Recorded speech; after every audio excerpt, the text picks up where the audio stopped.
guys! Nagbabalik na naman ang inyong vlogger's friend Kitralye. And nandito tayo ngayon sa room ni Ate Baleng. I-haul natin yung mga gamit na pinamili natin sa kanya. So, we will be having a back to school haul since mag-grade 5 na si Ate Baleng. So, let's start! So, ayan yung mga pinamili natin kay Ate Baleng. Yan, isa-isahin natin yung mga yan. So, yan yung mga list na mga dapat bilhin para sa kanya. Nabili na natin yan. Kaya meron mga check. Start tayo dito sa mga books niya. So, bumili kami ng kanyang workbook na gagamitin for the rest of the school year. So, ayan. Babalutin pa natin to isa-isa. So, kompleto naman na to. First grading up to fourth grading. And then, yung mga books niyang gagamitin. Ayan, meron na rin. Kompleto na rin. And then, nagpa-print pala ako ng ito. Nagpa-print ako ng name niya, then grade niya.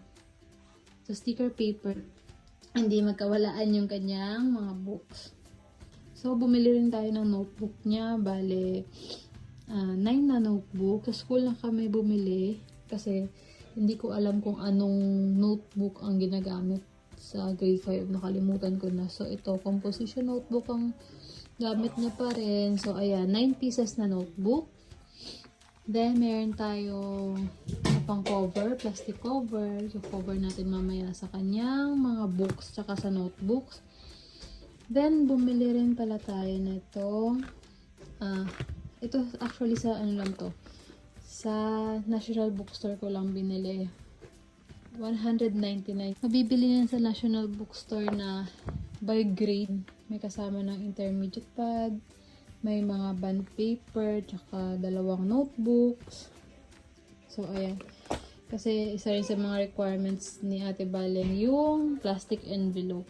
Then, nag-print din ako ng, in case of emergency naman, kung sino yung kukontakin. Ayan. Nasa sticker paper din. Ilalagay ko naman sa likod ng mga notebooks tsaka books niya. And ito, bumili rin tayo ng isang pack ng papel. Yan, may whole pad, may crosswise, lengthwise, tsaka 1/4 yan. Hati-hati na siya. Then, sa mga papers, required din sila mag-provide ng mga 10 pieces lang naman. So, mga ano lang, mga ganitong pack lang yung binili natin. Kasi mga 10 pieces lang naman. So, ayan, required silang bumili ng short bond paper na 10 pieces. Since ito, 50 sheets to, kukuha lang ako ng 10 dito. Tapos yung remaining dito sa bahay. Then, ito, A4, 10 pieces din. So, ito, 20 pieces to. Kukulin ko lang din yung 10 pieces na kailangan. Then, meron din siyang long bond paper. Meron ding Oslo paper. Another is yung construction paper. Actually, colored paper ang hinahanap sa kanila. Kaya lang, wala akong makitang colored paper nung bumili kami. So, ito na lang, construction paper. Then, ito, bumili rin ako ng art paper niya. Iba-ibang color yan. Then, bumili rin tayo ng 2 long folder. Pala, yung nabili natin sa National Bookstore na 199 pesos. May kasama na tong mga paper inside, tsaka list din yan kung ano included sa loob. And meron din tayo, bumili rin tayo ng sets ng mga ruler na gagamitin niya. Ayan. Kasi since grade 5 na siya, may mga kailangan na niya itong mga triangle na yan. Ayan. Isang set ko rin siyang binili. Bumili rin tayo ng mga undies, underwear niya. Kasi nga, kailangan naman yan bago magpasukan. Then ito, sa mga hygiene kit niya, kailangan nila mag-provide ng, sa previous haul ko, meron ito. So, ito, suklay. Then, bumili rin tayo ng new sets of socks niya. Kasi, though okay pa naman yung socks niya, nung last year. Syempre, maganda. May bago din siya. Yun. 3 piraso lang naman. And then, bumili rin tayo ng puncher. And then, meron din tayong crayons na 24 pieces. Ayan. Then, meron din tayong biniling correction tape.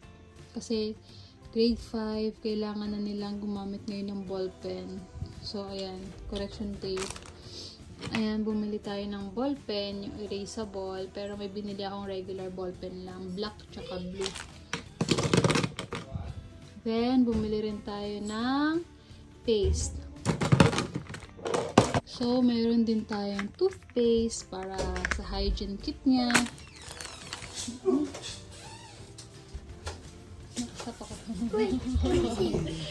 Ito, nanggugulo sila sa vlog ko. So, ito, meron tayong Colgate para sa hygiene kit niya. Tapos, diba, ito, kasama to sa haul na sa grocery haul, yung pinabili ni Ate Bale, yung kanyang sticky note. Then, nandito din yung kanyang cleansing wipes. Bumili rin tayo ng tape kasi magko-cover ako mamaya ng kanyang mga books tsaka yung kanyang notebooks. Ayan. Then, ito, permanent marker na blue tsaka black na kasi kailangan to nila sa school.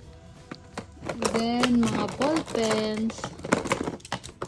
Ayan, bumili ako ng 4 na. Since ballpen na siguro yung gagawin nila ngayon. Gagamitin pala nila ngayon ballpens na. So, ayan. 2 black, 2 blue ballpen. Kasi yun naman ang nasa list. Then, ito, another correction tape. Itong Lewis & Pearl na powder, kailangan niya to sa hygiene kit niya. So, bali, ito mamaya, puro hygiene, yung mga nakapaloob lang dun sa hygiene kit, yung ilalagay ko dito. Then, itong cologne, kasama sa hygiene kit. Tapos, itong whiteboard marker. Isa sa mga requirements niya. Bumili rin tayo ng scissors. Though may scissors siya. Alam nyo ba, may scissor kasi siya dati, kaya nung nagbakasyon kami sa probinsya, so nag-airplane kami, yun, pinaiwan. Kasi bakit kasi may scissor sa bag? So, ayan, bumili kami ng bagong scissors. Then, meron din tayong alcohol para sa hygiene kit niya. Meron din tayong glue, another glue, kasi mahilig magdikit-dikit yung anak ko ng art niya. So, ayan. Then, ito, requirements din nila to. Ano tawag dito? Paint brush. Color tape. Watercolor, I mean. Ito, requirement din nila. Watercolor. Ayan. Then, itong toothbrush. Ayan, kukunin ko mamaya yung isa dito. Itatabi ko. Yung isa ilalagay natin dito sa hygiene kit niya. Kasi, kailangan niya yan. And then, itong crepas kasi kailangan niya yung pastel. Oil pastel. So, ayan lang. Sa kanya namang mga baunan. Ayan, bumili tayo. Ito, binili ko sa Mr. DIY. And, meron siyang baunan nung nakaraan. Kaya lang sabi niya, gusto daw niya ng bagong baunan. So, bumili kami sa Mr. DIY. So, ito yung napili niya. Ayan. 2 compartment naman na siya. So, ito yung kanyang magiging lunch box. Then, bumili rin ako neto. Kasi, since hanggang 3 PM na yung pasok ni Ate Bala, parang more on kanin, tsaka ulam, or fruit lang yung malalagay ko dito. So, bumili ako neto. Yung mga small pack lang naman. So, lalagay ko dito yung mga candies, or yung mga cookies niya, or kung ano pa man. Then, another one, ito, napabili din ako nito, kasama to sa grocery haul last time. Ayan, 4 na piraso, kasi kung ano pa yung hindi pa kasya dito, dito natin ilalagay. Ayan. Then, may kasama na rin pala tong spoon and fork. Ayan. O, diba? Ganda ng lunchbox niya. Marami tayong mailalagay dyan. Ayan. Tapos, ito yung kanyang lunch bag. Ayan. Sa Mr. DIY ko to lahat nabili. Ayan. So, ayan na. Ayan. Yan yung kanyang lahat ng kanyang ilalagay sa kanyang lunchbox. Lunch bag. Ayan. So, punta naman tayo sa kanyang shoes. So, since sa Marikina kami ito pa pala guys. Ito, napabili rin ako nito sa Mr. DIY kasi ito yung pang form sa egg. Para naman kapag pag nagluto tayo ng egg para sa kanya, meron namang design. Ayan. Tsaka ito pala, yung sa rice niya, para may design yung rice niya. Ayan, heart na design. Para ganahan naman siya mag-lunch. May design yung kanyang rice. Sa work namin, yung shoes namin is made of Gibson. So, since dito kami nakatira sa Marikina, alam namin kung saan kami bibili ng shoes na magandang brand. So, hindi kami sa mall bumili. Dito kami bumili sa Gibson Kids. Ayan, free advertisement ng brand. Actually, kasi sa work namin, Gibson nga ang shoes na gamit namin. Matibay naman siya. So, hopefully, sa mga kids, kasi first time namin bumili ng Gibson para sa kids. Sana, yan, matibay siya. At tumagal yung shoes ng Ate Baling. Sana tumagal siya ng 1 year. So, ito yung napili niyang shoes. Yan. Yan. Yan yung, siya nang pumili ng design na yan.